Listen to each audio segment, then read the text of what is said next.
Bum bum bum bum bum bum bum bum bum bum bum bum.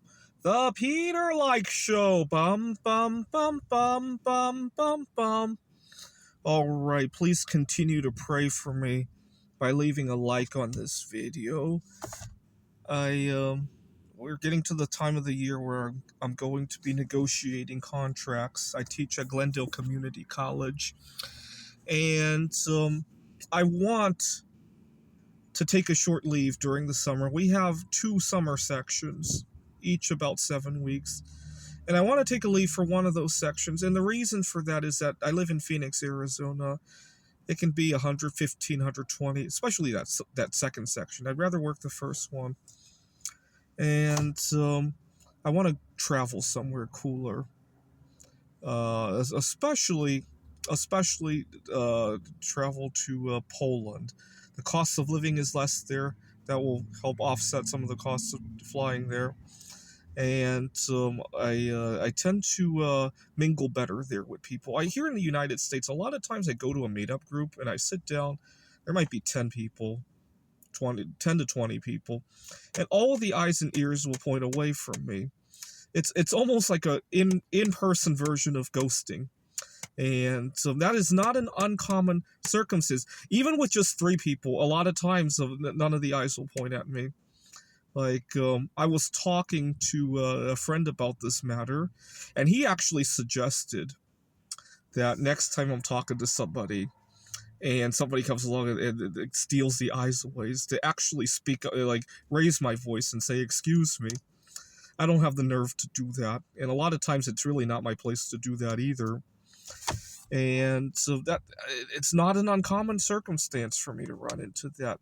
I didn't run into that when I was in Taiwan. You guys saw I was at a meetup group there. I haven't been to Poland for 7 years, but even here in the United States, I tend to do better with the foreigners than I do with your typical all Americans. So I don't know what it is. If there's something about my appearance, you can feel free to let me know. Um, Obviously, you guys only see me during. Maybe one of these days I'll do a live stream where I'm in my everyday environment, right, at a meetup group, or I can't really do this at work, but maybe while I'm sitting in the office grading papers or something like that, so that one of you guys can comment on it.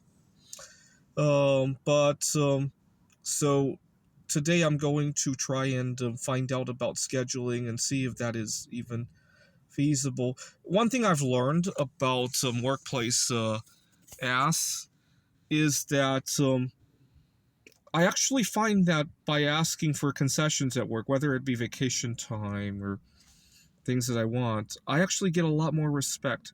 So not this past semester, not only did I ask for a couple of vacation days, I asked for various accommodations to my office environment. I asked for an extension cord because the place that I was plugging in my computer was kind of off, and I've learned that all of these asks actually give me a lot of buy me a lot of respect. People actually see me as a human being, right? When I try to work my way around these asks, go to work even though I'm missing my favorite activities, go to work exhausted, I have my spaghetti cables all over the place because instead of asking for an extension cord, move furniture. I got in trouble one time for trying to move furniture in the office. What had happened was I didn't realize that this router on the I am severely autistic, by the way. A lot of times I don't speak up for things that I need to.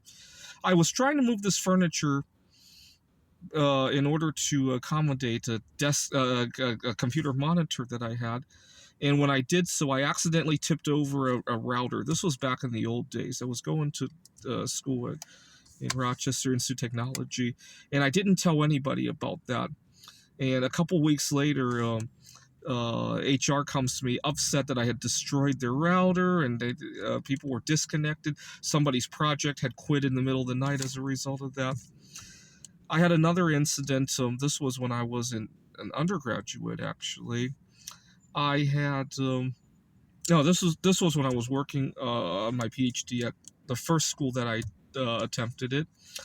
What had happened was that I had learned about the benefits of standing more. At the time, this was 2007, we didn't have the concept of standing desks. And so I had rearranged my desk a little bit, and I looked on the bookshelf, and there were these really old books that nobody was using. I thought I would just take them and put them underneath my computer screen. And later that day, I heard my classmate. I really didn't think anybody had touched those books in years. They were covered with dust and spider webs and all that fun stuff.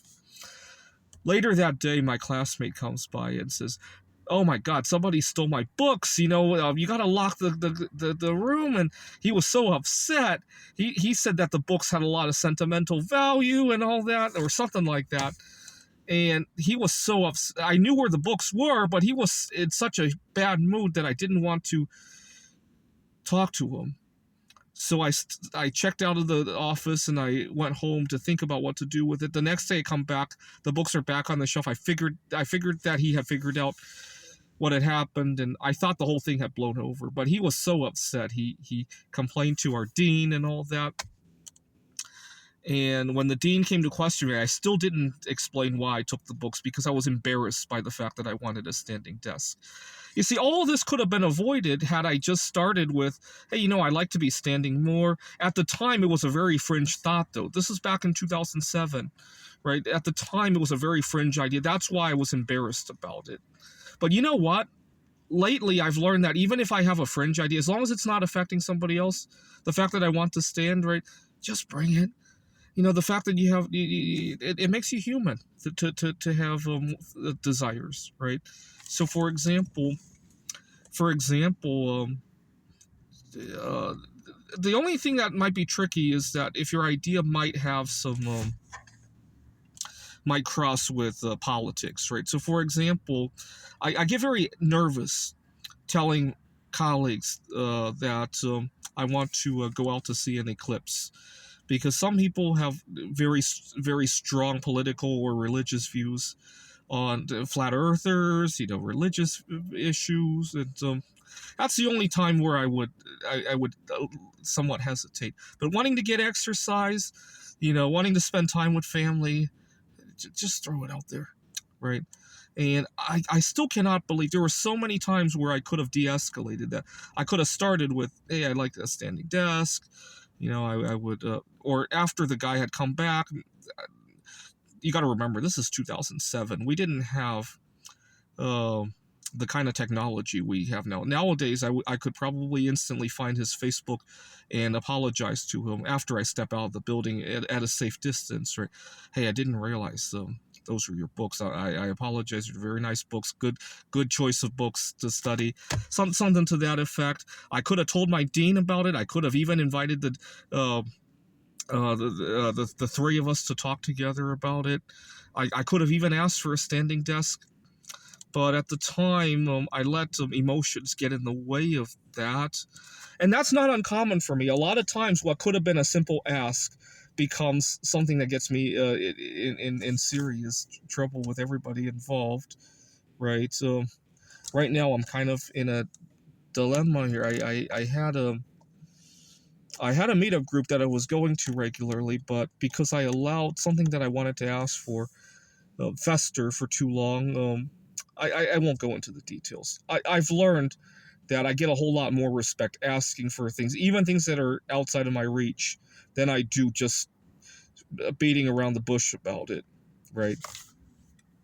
All right, please like this video. Today I'm going to ask about scheduling, and the other thing I might do, one thing that really bugs me about this campus is that we don't have any parking spots that are covered, and I really despise my car is all torn up from the summer heat and all that, and you gotta understand, I live with roommates. My car almost becomes like a second closet. The other thing I might do is to go shopping for something to cover up my car, like a tarp or something. That would really bring me a lot of joy. The other thing I might do is even if I do have to work both summer sections, to find some way to take off for a little bit, right? Even if it's just to go to Wallace, Idaho for a couple of days, or maybe I could still sneak that trip to Poland in between the semesters, something like that. That will give me something to look forward to, right? So that the days don't become monotonous, right? All right, this is the Peter Lik Show. Bum bum bum bum bum bum bum bum bum bum bum bum. The Peter Lik Show. Bum bum bum bum bum bum bum.